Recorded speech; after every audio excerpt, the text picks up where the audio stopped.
안녕하십니까. 다운리 선언목적의 김야 목사입니다.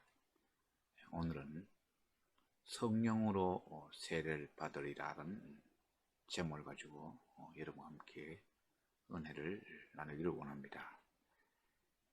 먼저 오늘의 본문 말씀을 제가 봉독하겠습니다. 사도행전 1장 4절에서 5절 2절 말씀입니다. 사도와 함께 모이사 그들에게 분배하여 이르시되 예루살렘을 떠나지 말고 내게서 들은 바 아버지께서 약속하신 것을 기다리라. 요한은 물로 세례를 베풀었으나 너희는 몇 날이 못되어 성령으로 세례를 받으리라 하셨느니라. 오늘 읽은 이 본 말씀은 예수님께서 십자가에 돌아가신 후에 부활체로 부활하셔서 40일 동안 제자들과 함께 계시면서 그러던 어느 날 한 자리에 모인 11 제자들에게 너희는 얼마 안 가서 내가 전에 말한 대로 아버지께서 약속하신 대로 성령으로 세례를 받을 것이다 라고 말씀하신 내용입니다. 이 내용을 함께 살펴보면서 우리에게 주는 메시지가 무엇인지를 함께 나누기를 원합니다. 먼저 본론으로 들어가기 전에 오늘 본문 말씀에 나오는 성령으로 세례, 성령 세례에 관해서 한번 살펴보기를 원합니다. 먼저 성령 세례를 말하기 전에 성령의 내주, 성령의 충만함을 아주 간단하게 먼저 소개하겠습니다. 성령의 내주, 이 성령의 내주란 것은 우리가 성령의 도움으로 예수를 믿을 때 성령님이 우리 안에서 거하시는 것을 말합니다. 영어로는 indwelling, 즉 우리가 주는 그리스도시요 살아계신 하나님의 아들이라는 고백하는 순간에 단번에 일어나는 영원한 성령의 거주 역사입니다. 그 다음 이 성령 충만이란 뭔가?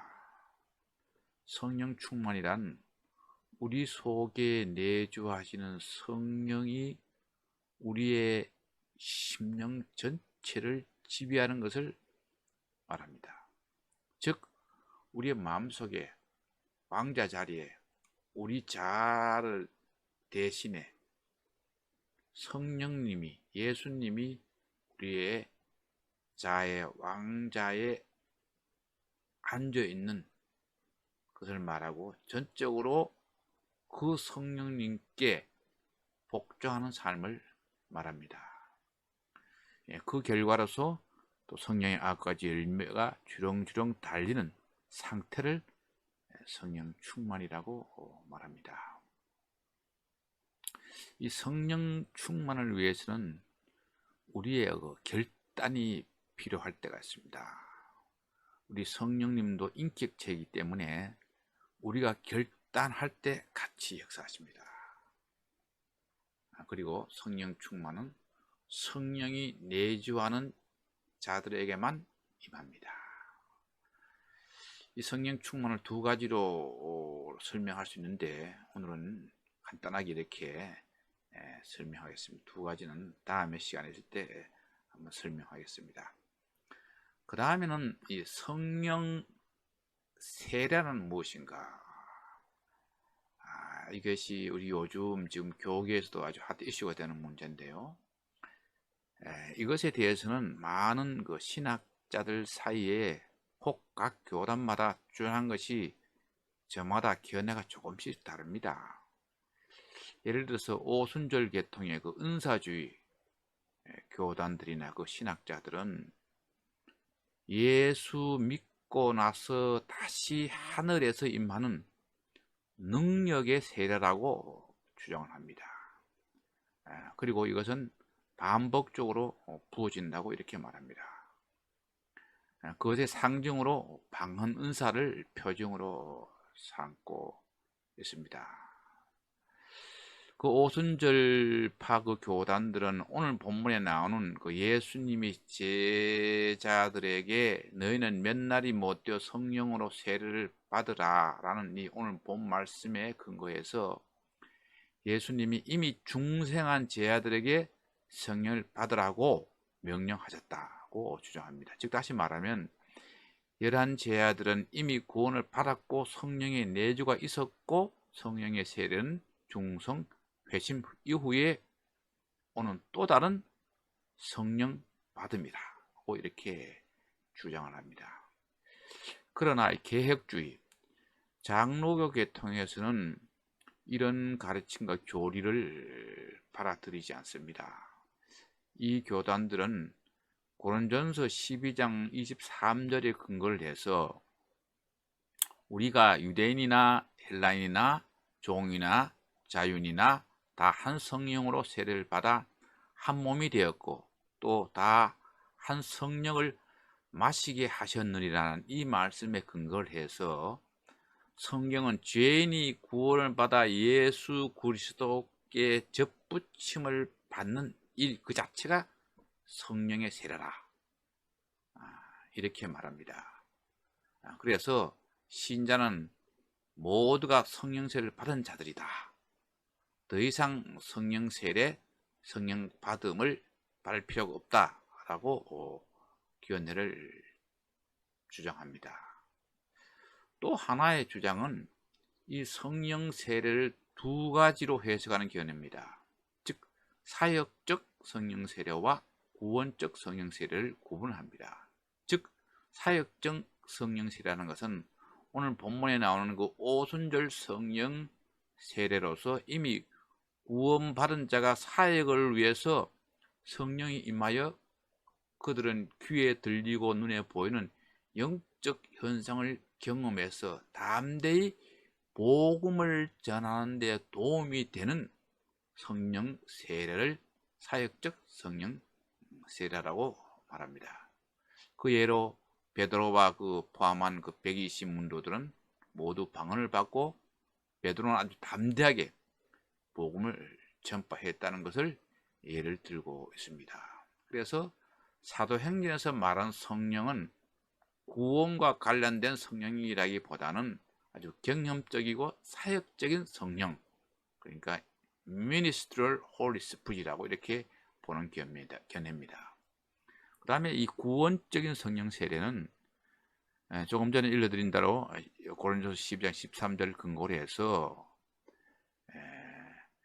우리가 유대인이나 헬라인이나 종이나 자유인이나 다 한 성령으로 세례를 받아 한 몸이 되었고 또 다 한 성령을 마시게 하셨느니라. 여기서 말하는 성령 세례는 신자가 성령을 받아 그리스도의 몸인 교회의 구성이 된다는 의미로 그런 의미이므로 고린전서에서 말하는 성령 세례는 구원적 성령 세례라 라고 말한다는 보는 그런 견해입니다. 저는 개인적으로 이 세 번째 이 주장들을 받아들이고 또 선하고 있습니다. 사실 이 성령 세례에 대한 이 논쟁은 사실 이건 본질적인 문제가 아닙니다. 그러니까 그게 중요한 것은 아닙니다. 그래서 저는 오늘 이 성령 세례를 사역적 성령 세례로 보고 말씀을 전개해 나가면서 함께 우리의 준 메시지를 함께 나누려고 합니다. 먼저 첫 번째로 오늘 우리 주님이 하신 말씀을 통해 주는 메시지입니다. 4절 말씀에 사도와 함께 모이사 그들에게 분부하여 이르시되 예루살렘을 떠나지 말고 내게서 들은 바 아버지께서 약속하신 것을 기다리라. 여기서 지금 예수님께서는 11 제자를 모아놓고 얼마 안 가서 그 사역적 성령 세례 선물을 줄 테니까 그렇게 하라. 그런 조건이 있다. 그 조건은 예루살렘을 떠나지 말고 기다리라는 조건이었습니다. 그래서 여기서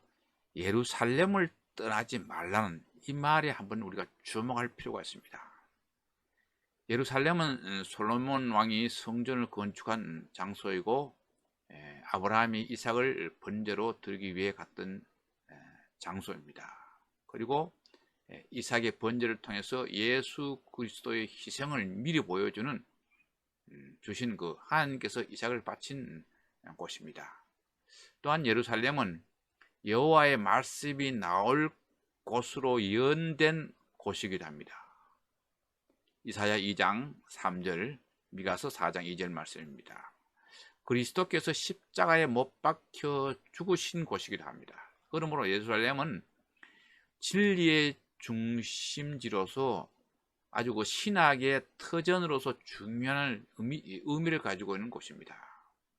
그래서 주님께서는 바로 이 예루살렘을 떠나지 말라고 분부하신 것입니다. 왜냐하면 그것으로부터 복음의 역사, 진리의 운동이 일어나야 했기 때문입니다. 그래서 그것을 떠나지 말라고 말씀하셨습니다. 자, 그럼 이것이 우리의 주는 메시지가 뭔가? 저는 여기서 이 말씀, 기록된 성경이 영적인 예루살렘이라고 생각을 합니다. 우리 믿는 사람들은 하나님의 사람인 동시에 하나님의 정권을 가지고 이 땅에서 살아가는 자들입니다. 그리고 하나님의 자녀로서 하나님의 성령에 힘입어서 권세와 능력을 가지고 이 땅에 살아가는 자들입니다. 그래서 우리가 이 땅에서 하나님의 권세와 능력을 힘입고 살아가려면 우리는 진리의 중심이 되는 말씀에서 벗어나서는 안 됩니다. 항상 말씀을 중심으로, 기준으로 그 속에 머무르면서 살아갈 때 우리는 그 속에서 권능과 권세와 능력을 체험할 수가 있습니다.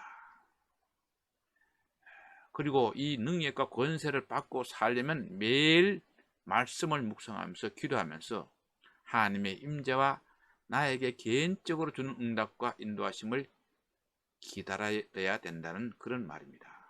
그런 메시지입니다.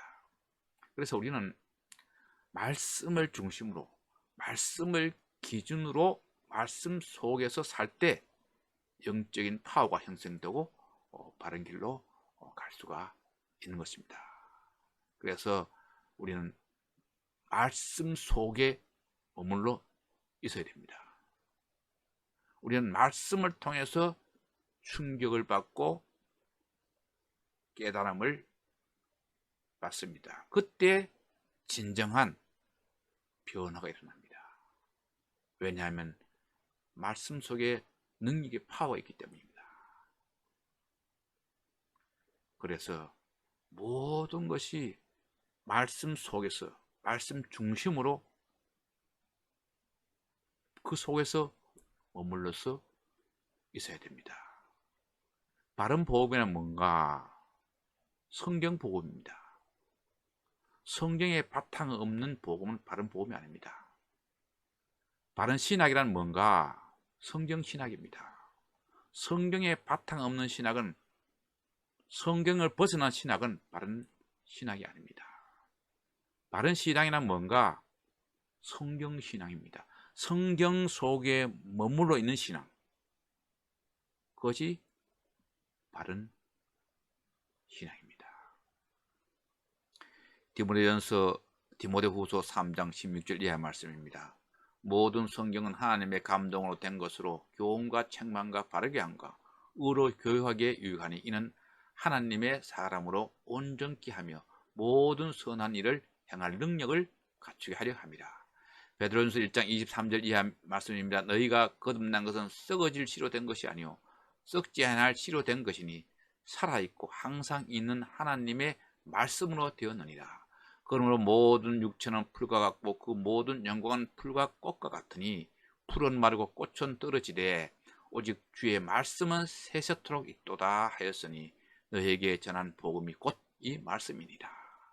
시편 1편 1절에서 3절 말씀입니다. 복 있는 사람은 악인들의 꾀를 따르지 아니하며 죄인들의 길에 서지 아니하며 오만한 자들의 자리에 앉지 아니하고 오직 여호와의 율법을 즐거워하여 그의 율법을 주야로 묵상하는도다. 그는 시냇가에 심은 나무가 철을 따라 열매를 맺으며 그 잎사귀가 마르지 아니함 같으니 그가 하는 모든 일이 다 형통하리로다. 자, 그 다음 두 번째로 오늘 본 말씀에서 우리 주님 하신 말씀을 통해서 주는 메시지입니다. 같은 4절 말씀인데 여기서 약속하신 것을 기다리라고 하신 이 말씀에 우리가 주목할 필요가 있습니다. 여기서 기다리라고 한 것은 하나님의 때를 기다리라는 말입니다. 즉 약속하신 대로 성령으로 세를 받을 것이다. 그러니 인내하고 하나님의 때를 기다리라는 그런 말입니다. 이 성경을 보면요, 때라는 말이 많이 나옵니다. 때가 참에, 때가 이르러, 때가라는 말이 여러 번 나옵니다. 가라디아서 4장 4절 이하에 보면 때가 참에 하나님이 그 아들을 보내사 여자에게 나게 하시고 율법 아래 나게 하신 것은 율법 아래 있는 자들을 속량하시고 우리로 아들의 명분을 얻게 하려 함이십니다. 마가복음 1장 15절에 가라사대 때가 찼고 하나님 나라가 가까이 왔으니 회개하고 복음을 믿으라 하시더라. 누가복음 17장 22절 말씀입니다. 또 제 아들에게 이르시되 때가 이르니 너희가 인자의 날 하루를 보고자 하되 보지 못하리라. 요한복음 2장 4절 말씀입니다. 예수께서 가라사대 여자야 나와 무슨 상관이 있나이까 내 때가 아직 이르지 못하였나이다. 하박국 2장 3절 말씀입니다. 이 묵시는 정한 때가 있나니 그 종말이 속히 이르겠고 결코 거짓되지 아니하리라. 비록 더딜지라도 기다리라. 지되지 않고 정령 응하리라. 여기서 말한 때는 다 하나님의 때를 말합니다. 그리고 기다리라는 말입니다. 이것이 우리에게 주는 메시지가 뭡니까?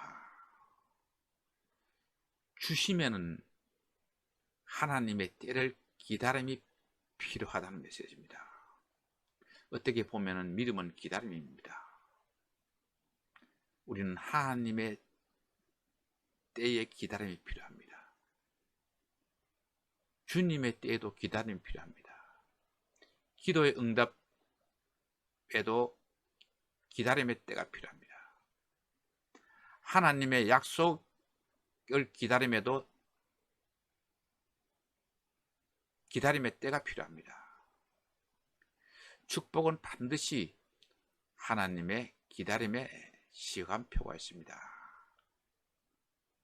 우리가 성경에 보면 약속의 때를 기다리지 못해서 실수로 인해서 엄청난 결과를 초래한 몇 케이스가 있습니다. 아브라함과 사라의 케이스입니다. 분명히 하나님께서 아브라함에게 하늘 우러라 무뼈를 셀 수 있나 보라. 내 자손이 이와 같이 되리라고 약속하셨습니다. 그런데 아브라함이 그걸 참지 못하고 그 10년 지나서도 아들이 없으니까 그 10년을 조금 더 참지 못해서 결국은 첩에서 난 그 이스마엘이 출생함으로 인해서 그 결과로 이삭과 이스마엘에 인해서 지금까지 중동의 무슬림과 이스라엘과의 대결로 인해서 지금 세계가 몸살을 앓고 있습니다. 그 다음에 사울왕의 케이스입니다. 사울왕도 사무엘이 와서 번제를 드리라고 그렇게 약속을 했습니다. 그런데 그걸 못 기다리고 그냥 자기가 제설 집례를 해버렸습니다. 그래서 결국 그것으로 인해서 사울은 하나님의 버림을 받게 됩니다. 우리 사랑하는 성도 여러분, 우리가 실수 중에 하나가 하나님의 때를 기다리지 못하고 우리 생각으로 먼저 결정하고 먼저 나가다가 오히려 그것 때문에 시간이 더 걸리고 더 돌아가고 또 그런 실수로 인해서 엄청난 결과를 초래할 하는 그런 경우가 있습니다.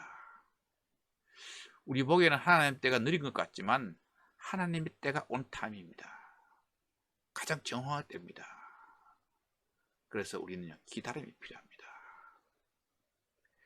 우리가 요한복음 보면 나사로 사건을 우리가 잘 압니다. 예수님께서 사랑하시던 마리아와 마르다 형제 나사로와의 그 사건입니다. 예수님이 그 형제 나사로가 앓고 죽어간다는 소식을 듣습니다. 이때 예수님께서는 그 소식을 듣고도 이틀을 더 머무시다가 나사로가 아프다는 베다니로 갔습니다. 이것은 예수님께서 하나님의 때를 위해서 연기시킨 겁니다.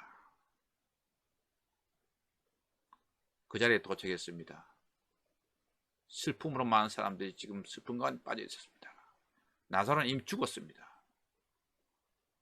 무엇인가 손쓰기에 너무 늦었습니다. 이때 마르다가 예수님께 달려와서 말합니다. 주님 여기 계시더라면 내 오라비가 죽지 아니었을 것입니다. 라고 이렇게 말합니다. 그때 예수님께서는 정말 비통한 마음을 가지고 무덤으로 가셨습니다. 근데 무덤이 동굴인데 돌로 막혀졌습니다. 이때 예수님께서 돌을 옮겨라고 말하십니다. 이때 마르다가 다시 말합니다. 주님, 죽은 지가 나흘이 되어서 벌써 냄새가 납니다라고 이렇게 말합니다. 사람들이 그 돌을 옮겼습니다. 이때 우리 주님께서는 큰 소리로 나사로라 나오라 외치니 죽었던 사람이 걸어 나왔습니다. 예수님은 이 베다니로 오기 전에 제 아들에게 벌써 얘기했습니다. 나사로는 죽은 것이 아니다. 하나님의 영광을 돌리기 위한 사건이다. 이렇게 미리 말씀하셨습니다. 사랑하는 성도 여러분, 이것이 우리에게 주는 메시지 뭡니까?